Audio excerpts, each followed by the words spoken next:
Hello guys, this is CannibalChess, and in this video I'm going to be going over a game that Magnus Carlsen played on chess.com against a national master going by the name of Bund. And the reason why I picked this game is because it is a blitz game, but also it's interesting because in this game Magnus he finds two brilliant moves, but he also has a 65% accuracy in this game, so it's a very interesting up and down game by Magnus. So starting the game off, Magnus decides to go a meme opening, plays h4.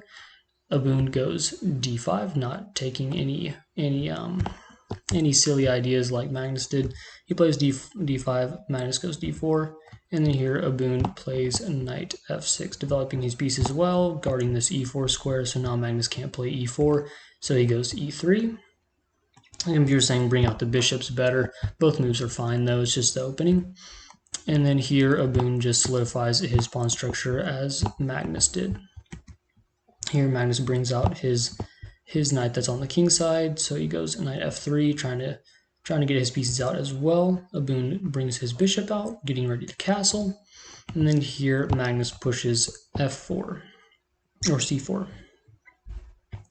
And so he's asking Bund, do you want to take the pawn and then help me develop my bishop, or will you just not take the pawn and then let me push something like c5 would be fine to close off the range of the dark square bishop. So Bund plays, he goes a move ahead, plays b6 to counter this idea of Magnus playing c5. So Magnus brings out his other knight to pressure the center more. Bund, he defends the center pawn, and then Magnus decides to take. And so there's a trade. Magnus does not take the knight with his, he brings out his bishop. And then Bund brings out his other bishop as well. Magnus pushes his e4 pawn, trying to grab a little more control of the center squares, also kicking away the knight. Bund takes Magnus's knight, they trade. And then now Magnus, he has a little bit more control of the center of the board. Bund only has this one pawn that's only guarding the d5 and the f5 squares. Magnus has all of these pieces that are hitting the e5 and d5 squares, so he has a little bit more control of the center right now. So you could argue his position is just a little bit better. And here Bund continues by castling. The computer is saying that's a mistake. I would think for the only reason why this would be a mistake is because Magnus is already having his pawns going forward on the king side, so it's kind of expected that he's going to play something like that, open up an attack on the king side soon. So I think that's the reason why the computer is saying it was a mistake to play castles here. So Magnus continues by pushing e5, making a way for the light square bishop to hit the weak pawn on h7. And then Bund plays the move. It's funny because this move just a second ago was considered the best move, but now because Magnus played this move, now it's actually a blunder because it allows Magnus to play his first brilliant move, which is bishop takes on h7.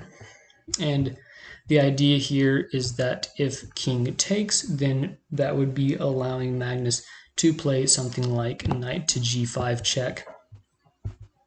And this looks fine for black on the at the beginning, but if you take the knight, then you're just allowing something like pawn to retake, and then you're opening up the file for the king, so you'd be checking the king, you'd have to go back here, and then you could bring your queen up as well, and then just be threatening checkmate. So it'd actually be a very, very nasty position for Bund if he decided to take the bishop here. So he does not take, he instead just moves to the side. The computer's actually suggesting that he does take, because if he can take here and then after something like knight to g5, he doesn't really have to take the knight, but it's just like there's more pressure on the king, so that's why Magnus has a better position here. So the king would have to go back to something like g8, and then once the king goes back, then queen h5 is coming. So it's just a lot of pressure for the national master. So he just decides to not take. And then Magnus here just brings his bishop back. The computer's still liking this idea, knight g5, just defending the bishop would be fine for Magnus, but he wants to play it safe. So he just goes back with his bishop. And then here Bund, he strikes in the center of the board by playing f5. So he wants to get control of these squares. He doesn't want Magnus to be pushing his pawns. And he also might want Magnus to try an en passant, because then Magnus's pawn structure will just be weakened. So those are the moves that he's wanting Magnus to play, something like en passant, or, I mean, Magnus wouldn't play this, but if he did, that'd be very good for Abund. So Magnus continues by playing knight g5, this is still considered the best move in the position, which is really surprising, I guess, just because you're putting a knight on a very good outpost. It's hitting these squares, so the king has only one square to go to. And also, as I said before, you can't recapture the knight because then after pawn takes, you're just opening up the file for the rook to hit the king. So instead, Abund plays queen e8, just moving the queen over, trying to get it on this diagonal, and also defending that diagonal against the queen coming to h5. So here Magnus continues by playing knight to e6, taking one of Abund's backwards pawns, and also attacking this rook on f8, also maybe being able to jump to this square at some point, targeting this pawn as well. So just a lot going on in this position at this point. The computer is liking this pin that you could put on the knight to the queen, something like that would be a better option, the computer is saying. But I kind of like this idea of having the knight on the outpost as well. So Abund continues by taking one of Magnus's pawns. Magnus, instead of taking back, he goes after the rook, and the computer is actually liking the move castles instead, which is really strange, but I think I would have played the save move, just winning material, getting a material advantage. And then here Abund does not take the knight, he instead picks up another one of Magnus's pawns. So yeah, and the computer's liking just taking the knight. Magnus moves back here, and then here Abund takes on g2. So there's really no castling anymore because you don't really want to get your king that out in the open. So Magnus here just plays bishop to f4, and this actually costs him the position. Here Abund, if he plays correctly, he could actually win the game quite easily, and he actually finds the winning tactic here. It's knight to f3 check. After the king moves, then Abund plays bishop to d6, and then after Magnus captures on f5, then Abund takes the bishop basically for free because the knight's pinned to the king, so the knight can't really pick up the bishop. So Abund won back a little bit of material, and Magnus's king is also very, very vulnerable in this position. So Abund he definitely could win this game, but he does only have 22 seconds. Here Magnus has 23 seconds, so he's just up 1 second, but in these kind of time scramble situations, every second counts. So Magnus here continues by bringing the queen up to d3, just putting a little bit of pressure on this knight. If Abund decides to try and take the rook, then after a rook takes, something like the queen would be hitting the knight, something like that.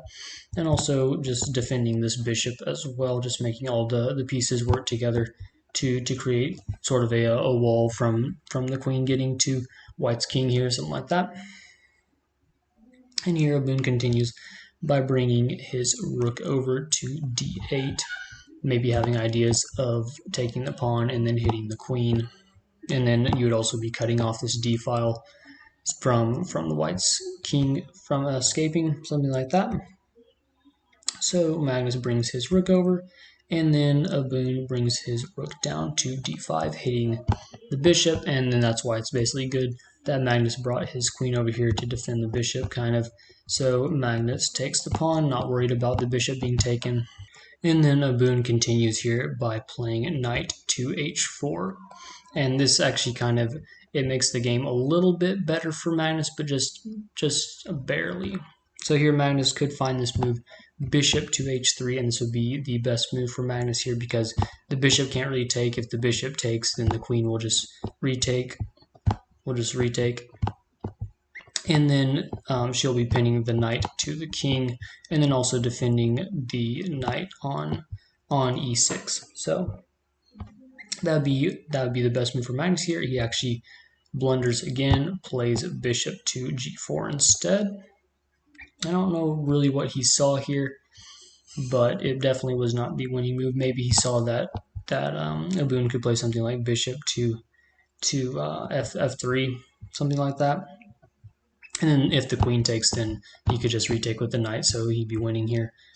he might have saw that, but there's really no need to worry about that in the position at this point. But he only has like 10 seconds in the game, so it kind of makes sense that he wouldn't see that. And then here, Abund, instead of playing the winning combination, he plays king to g8 instead. And so he should have continued rook to g5, just sliding the rook over, attacking the only piece that's defending this knight on e6, and then he would be winning the game. So that is one of the missed wins in the game, and yes, Magnus also plays a missed win. But here he actually finds one of the best moves, and this is his second brilliant move, and it only took him 2 seconds to find this move, which is really surprising because, you know, it took him about the same time to blunder like different moves and stuff. But here he finally pulls it together and finds a very good move.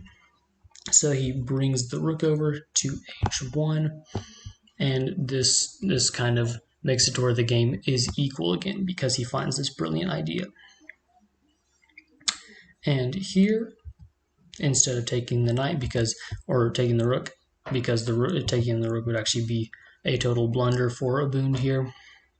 If you take the rook, then you're just allowing Magnus to play something like rook takes on h1.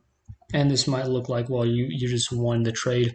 If you're Abund, you equalize the material, but this would actually be much better for Magnus because now you're hitting this knight that's undefended. You're also, after the knight moves, you're also hitting this square that the rook could help the queen go to. So it's just a bad position for Abund if he took the rook. So he doesn't take the rook. He instead plays pawn to g5. He's just trying to solidify the knight and the bishop on these squares, but that also is a blunder. And then Magnus misses the idea, so that's his missed win of the game. The computer's saying that he should have just gone ahead and taken this knight on h4, and then if pawn takes here, then that is completely winning for Magnus again because the queen is getting this nice diagonal. Now she can't really go to that square yet, but the queen has to stay there to defend that square, and then also Magnus can play something like rook g1 and attack this bishop, and then once the bishop moves, he could have some discovered ideas of going here and then attacking the queen while also checking the king. So that'd be one idea for Magnus here. But instead, he plays rook g1 immediately. He should have taken the knight first. It's just a move order thing. So he had the right idea, just the wrong move order. And so here Abund continues by taking the rook, which is not a good idea in the position. Magnus takes back, and then Abund continues to blunder by playing rook d6. So he's going after this knight. He only has 3 seconds left. Magnus has 7. So Magnus continues by putting a little bit of more defense on the knight. Abund plays queen f7. Magnus plays queen e4, just putting their queens closer to all the action, also wanting to defend their kings as well. And then here, Abund plays queen f6. And they're just trying to play as many moves as possible here, not really trying to risk anything because it's basically a time scramble at this point. And then Magnus, he blunders the game yet again by playing knight f4. And there's really no reason to play this move. Like, why would you even play knight f4 here, you know? Because the knight's perfectly fine here. It's hitting these squares, and there's really no way for black to kind of infiltrate on the king. Now it looks like maybe black could play here, but as the computer is suggesting, after if you take the knight here, then if black plays something like queen here, then you can bring your king to f3. Whereas if you don't take the knight, then you can't have this move. So the idea is that you take the knight, and then once queen goes to b2, then you can have king f3 open. But Magnus doesn't see that. He just goes ahead and takes the bishop on f4. And then, yeah, the best move for black here is queen b2, obviously. But Abund misses it. He just takes the knight back on f4. Magnus trades because there's really no time. And then he gets Abund's knight on h4 as well. So he's just up in material at this point. and then Abun just kind of blunders the game. He basically moves his rook over here, kind of gives up, and so Magnus wins the game at this point. So yeah, that was the game, Magnus Carlsen against a national master. I hope y'all enjoyed this analysis video or got something useful out of it. If you did, please consider subscribing to the channel, and thanks for watching.